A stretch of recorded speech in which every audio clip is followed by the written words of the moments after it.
joining us today. It's a privilege to have all of you here. Now that we are done with all the official parts of it, we thought we wanted to take a moment to think about what our wedding is and put it out there, because we always talk about what our wedding means to us, and we've thought a lot to find what it is and to define it for ourselves, and we sort of want to share it with you guys.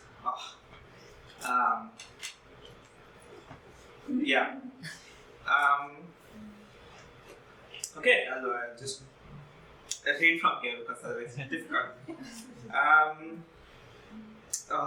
This is Give Shruthi a Tissue box.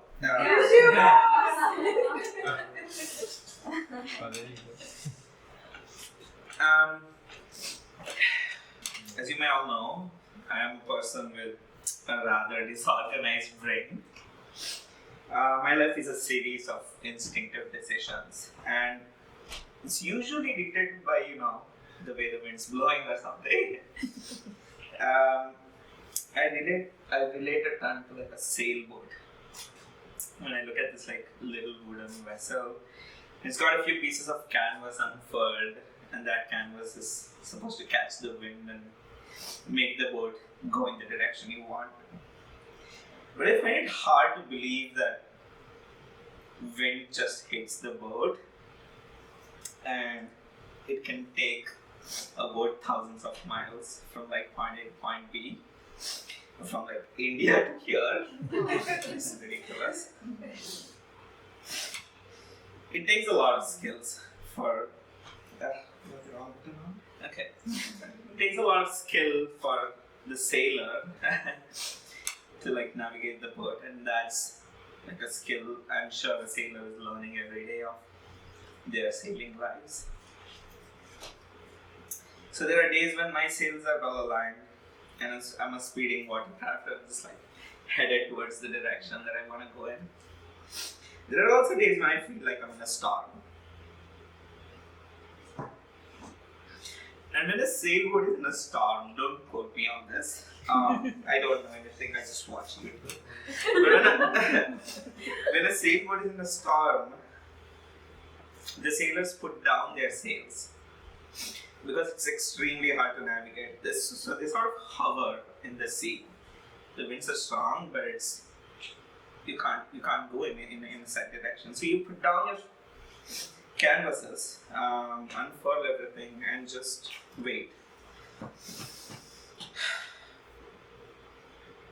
Now, what's all this backstory doing in our wedding? When I met Shruthi, I was a boat on a bright summer day, sailing through. There were a few floating clouds in the blue sky, clear horizon, waiting for the sunset. It was beautiful. So of course, we hit it off. It was good from the first day. However, I remember our first real meeting. I had just been to India after meeting her for the first time. Went to India for a break. I came back, and you know what happened when I went to work. Yeah, Ross Intelligence was a boat that was in a storm. Yeah, this metaphor, I'm gonna milk it. So I lost my job. I called Shruthi. She was there for me. It felt like there was just a minor disturbance in my life. Not like an iceberg I hit in the ocean as a giant vessel. I put my sails down. I instinctively asked her if I could take shelter for a while. I went to Edmonton earlier than I planned. I stayed there. This was in March, and I have such nostalgia for winter, and this is probably why. This is one of the first of the many times she's been there for me. If you ask me when I knew I would marry her, I couldn't tell you exactly when. I know though that I find myself in this rather dingy little sailboat, and without a crewmate, I don't think what I would have done. And she's the best crewmate I could have asked for. Every morning when I wake up, I snuggle into her arms and everything is alright. Yeah. Oh, I hate the moment. Sniffing.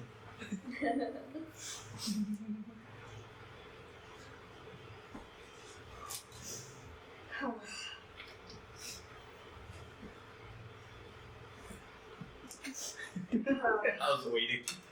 It's like a butt ball. I felt.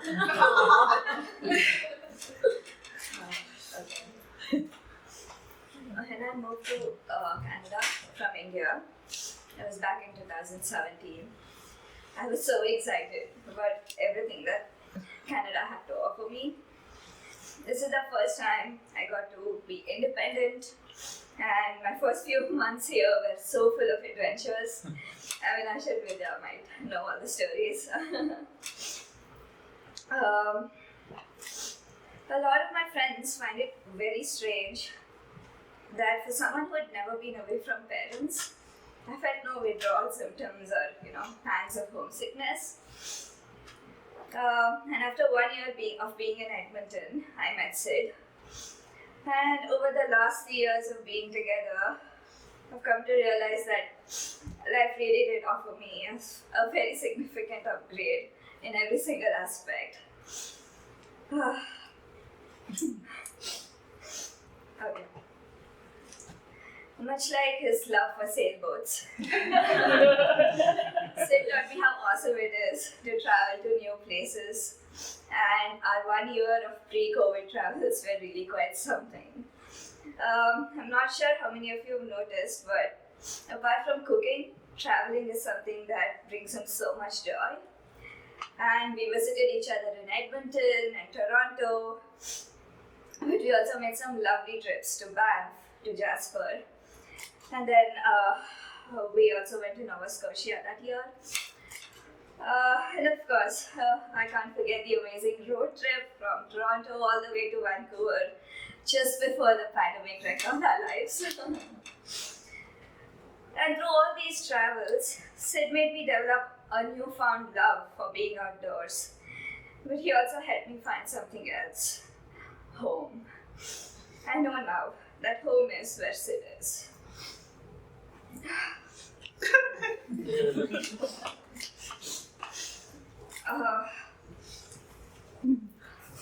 Yeah, I'm really glad that I got to discover my home before the pandemic imploded our lives. I'm so grateful when I come home from work every day. It's into a house that's filled with aromas, with whatever Sid is whipping up. And then we sit on our couch to eat dinner. The cats come and cuddle on our laps. We watch an episode of something, and right now it's Grace and Frankie. And that's when I know I'm home.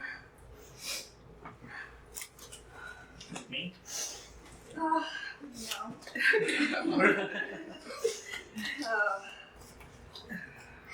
Yeah. So, all of this being said, we really want to thank you guys for being here, because you've been such an important part of our journey. And it's so heartwarming to share it with all of you, share this moment.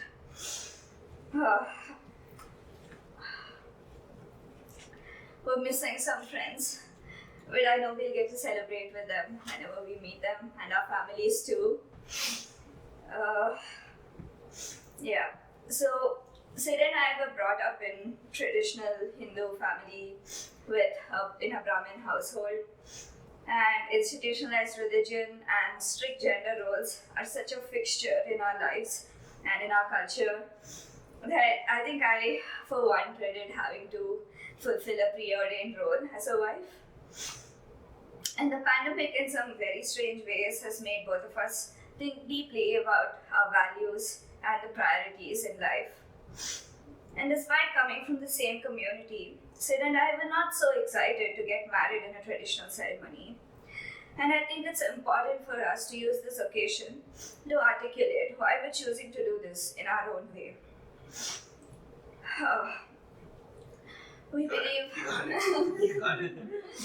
Yeah, we believe that marriages that are ordained by an institutionally appointed Brahmin priest are designated to maintain the status quo in terms of preserving the family's caste position. And when we looked at some of the weddings that happened in our circles, we felt that the ceremony typically did not highlight and celebrate the couple that was getting married. And Sid and I don't practice religion on a daily basis. We didn't see any any meaning in having a bunch of Sanskrit hymns being upheld to solemnize our companionship. We also derive a lot of joy from sharing this experience with a bunch of close people who've been there and will hopefully continue to be there for the rest of our lives. And again, like I said, we're missing a few friends. We're sorely missing family who couldn't join us. And hopefully we get to celebrate again in some meaningful way. Yeah.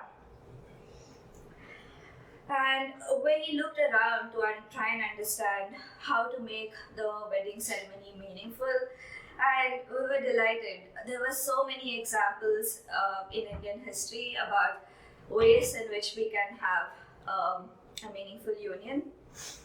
We found out about ideas by great thinkers like the Fules, Periyar, who actually helped the marginalized overcome their parasitic dependence on Brahminical hegemony.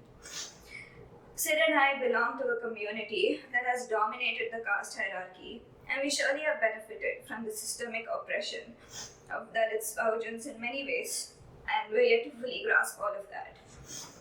We feel incredibly fortunate that we have the luxury of not having our marriage sanctioned by a Brahmin priest, and yet we're not likely to face a lot of backlash for questioning and taking actions that defy the caste system itself. The wedding vows that we're taking today are inspired by a rationalist ceremonial framework. It's called Mantra Mangalya. It's a radical text that was written by a great thinker and a writer from Karnataka, known by his pen name Kuvempu. It's a manifesto.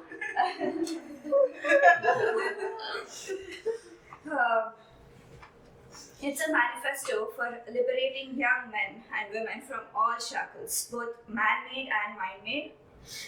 And in Kuvempu's own words, the objective of Mantra Mangalya is to liberate Indians from the rituals which are indirectly responsible for the evils of the caste system, gender inequality, and untouchability. He also ensured that the vow could be taken by couples of any community and religion, because Mantra Mangalya text steers clear of any religious symbols. And this framework acknowledges that a marriage is between two consenting adults, which has nothing to do with their birth, their caste, their status, or their religion. So Shruthi and I are now ready to take our wedding vows in your presence. I will recite the vows in Kannada and she will repeat them in English. You ready? ನಾವು ಇಲ್ಲಿ ಈ ದಿನ ಎಲ್ಲರ ಸಮ್ಮುಖದಲ್ಲಿ ಮದುವೆ ಆಗೋದ್ರ ಮೂಲಕ ಎಲ್ಲ ಮಾನಸಿಕ ಆಧ್ಯಾತ್ಮಿಕ ದಾಸ್ಯಗಳ ಸಂಕೋಲೆಯಿಂದ ಮುಕ್ತರಾಗ್ತಾ ಇದ್ದೇವೆ. Today, we're getting married here in your presence, and we are ridding ourselves of all shackles that exist in our minds and in society. ನಾವು ಈ ಭೂಮಿಯಲ್ಲಿ ಯಾವುದೇ ಜಾತಿ ಜನಾಂಗಕ್ಕಿಂತ ಮೇಲಾದವರಲ್ಲ, ಹಾಗೆ ಯಾವುದೇ ಜಾತಿ ಜನಾಂಗಕ್ಕಿಂತ ಕೀಳಾದವರು ಅಲ್ಲ. ನಾವು ಮನುಷ್ಯ ಸಮಾಜದ ಎಲ್ಲ ಕೃತಕ ಜಾತಿಗಳಿಂದ ಮುಕ್ತರಾಗಿರುತ್ತೇವೆ. ನಾವು ಇಂದು ಎಲ್ಲ ಸಂಕುಚಿತ ಮತ ಧರ್ಮಗಳಿಂದ ನಮ್ಮನ್ನು ಮುಕ್ತರಾಗಿದ್ದೇವೆ. ಎಲ್ಲ ಆಚಾರ ಸಂಪ್ರದಾಯಗಳಿಂದಲೂ ನಾವು ಮುಕ್ತರಾಗಿದ್ದೇವೆ. We believe that we are neither superior or inferior to any person or to any community, and henceforth we will be rational and disregard those practices that sow divisions among fellow humans. ನಾವು ನಮ್ಮ ಜೀವನದ ಪ್ರತಿ ಕ್ಷಣವನ್ನು ಸಂಭ್ರಮದಿಂದ ಆಚರಿಸುತ್ತೇವೆ. ನಮಗೆ ಈ ಭೂಮಿಯಲ್ಲಿ ದೊರಕುವ ಪ್ರತಿ ಕ್ಷಣವೂ ಅಮೂಲ್ಯ. ಆದ್ದರಿಂದ ಈ ಭೂಮಿಯ ಎಲ್ಲ ಜೀವಿಗಳಿಗೂ ಅನುಕೂಲವಾಗಿರುವಂತಹ ಒಂದು ಭವಿಷ್ಯವನ್ನು ರೂಪಿಸಲು ನಾವು ಪ್ರಯತ್ನಿಸುತ್ತೇವೆ. We promise to cherish every moment of our lives together. We will be mindful that our time on this planet is precious and transient. Henceforth, we will work towards building a future that is sustainable and worthwhile for all entities on earth. ನಾವು ಯಾವುದೇ ಧರ್ಮ ಅಥವಾ ಜಾತಿಯ ಜೊತೆ ಇನ್ನು ಇರುವುದಿಲ್ಲ. ಅದನ್ನು ಎಲ್ಲರನ್ನು ಗೌರವದಿಂದ ಆದರದಿಂದ ನೋಡುವಂತಹ ಆದರ್ಶಗಳನ್ನು ಮಾತ್ರ ಅನುಸರಿಸಿ ನಮ್ಮ ಮುಂದಿನ ಜೀವನವನ್ನು ನಡೆಸ್ತೇವೆ. We have chosen to renounce our association with institutionalized religion. For the rest of our lives, our moral compass will be guided by rationalist philosophies that treat everyone with dignity and respect. ಗಂಡು ಹೆಣ್ಣನ್ನು ಬೇರೆ ಬೇರೆ ಎಂದು ಕರೆಯುವಂತಹ ನಮ್ಮ ಸಮಾಜದ ಯಾವುದೇ ನಂಬಿಕೆಗಳನ್ನು ನಾವಿನ್ನು ಬಿಟ್ಟಿರುತ್ತೇವೆ. ಜಾತಿ, ಧರ್ಮ ಅಥವಾ ಈ ಸಮಾಜದ ಗಂಡು ಹೆಣ್ಣನ್ನು ಬೇರೆ ಬೇರೆ ಎಂದು ಕರೆಯುವ ಆದರ್ಶಗಳನ್ನು ಬಿಟ್ಟು ನಾವು ಪರಸ್ಪರರನ್ನು ಸಮಾನವಾಗಿ ಜೀವನ ಎಲ್ಲ ನೋಡುತ್ತೇವೆ. We reject all forms of patriarchal notions that impose strict gender roles in a marriage. By freeing ourselves from the constraints of religion, caste and patriarchy, we hope we will be equal in all aspects of life. So those are our vows, collective vows, but we're also going to take individual vows, which we haven't revealed to each other.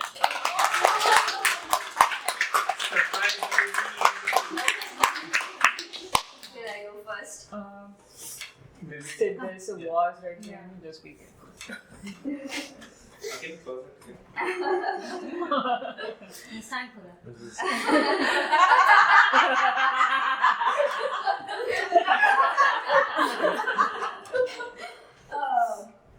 Okay. Okay. Okay. Okay, yeah, let's start. You know, for the last few weeks, I've been wondering what marriage really means to me. And today, I am committing to be a part of a two-person team to navigate through all ups and downs of life. As we get married today, I promise that I will be a non-judgmental and steadfast companion every single day, knowing fully well that it can be difficult at times. Going by our journey so far, I know our marriage will involve being comfortable, being with each other and around each other, even in the most vulnerable of times. And it's also okay if we both need some space. You can count on me to not be snooty. I hope our life together comes with a lot of contemplative moments where we together define and redefine our values and principles. Over the last few years of getting to know you, I've come to rely on you for emotional and moral support. You make me feel loved and safe in ways very few people can. I'm looking forward to spending many more sunrises and sunsets in your arms. I love you.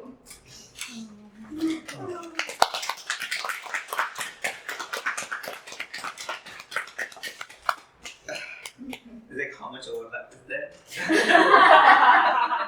Is it? Couple quizzes. Shruthi, since the day we met, you have been the anchor of my every moment. You have accepted me without judgment or conditions. You have helped me accept myself in a way I could not have. And in that, you have enabled me to grow and to love you to the most of my ability. It's like a hyperlink. You're beautiful in every way I can imagine. And I'm constantly amazed by your infinite empathy and your willingness to love no matter what or how hard. I promise to be honest and caring and to be by your side forever. I promise to learn, grow and celebrate life with you. It is an absolute privilege to be married with you. I cannot wait to live the rest of my life with you. Love you.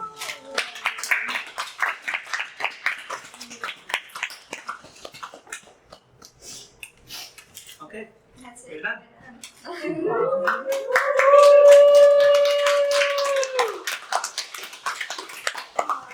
you guys. This means so much to us. Congratulations. Yeah. Thank you. Okay.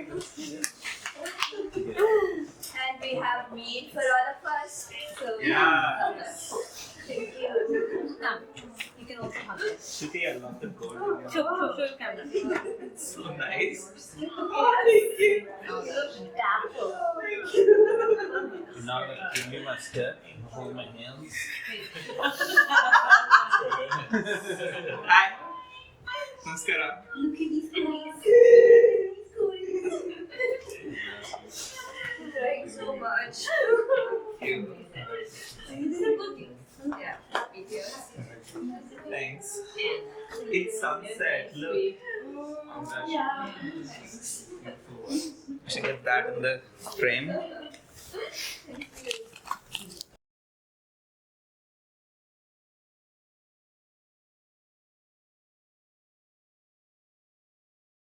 And do that. Like, that's what this day is all about. It's about love. And if you feel moved to hug or kiss each other, then that's what you do.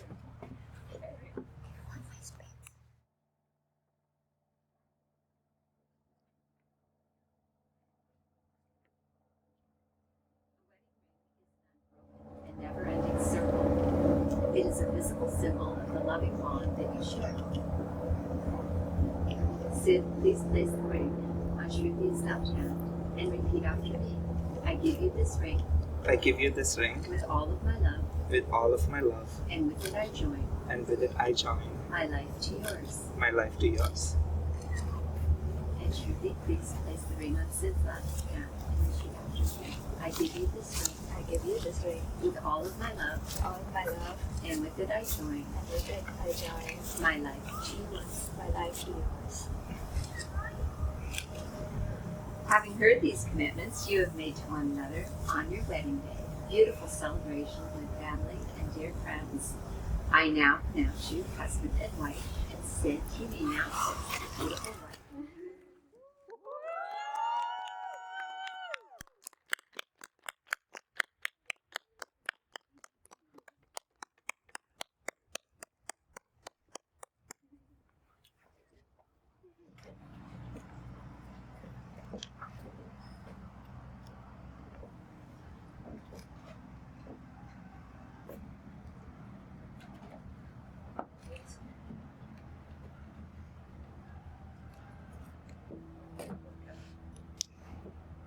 And now, for the first time as husband and wife, I would like to introduce Sid and Shruthi.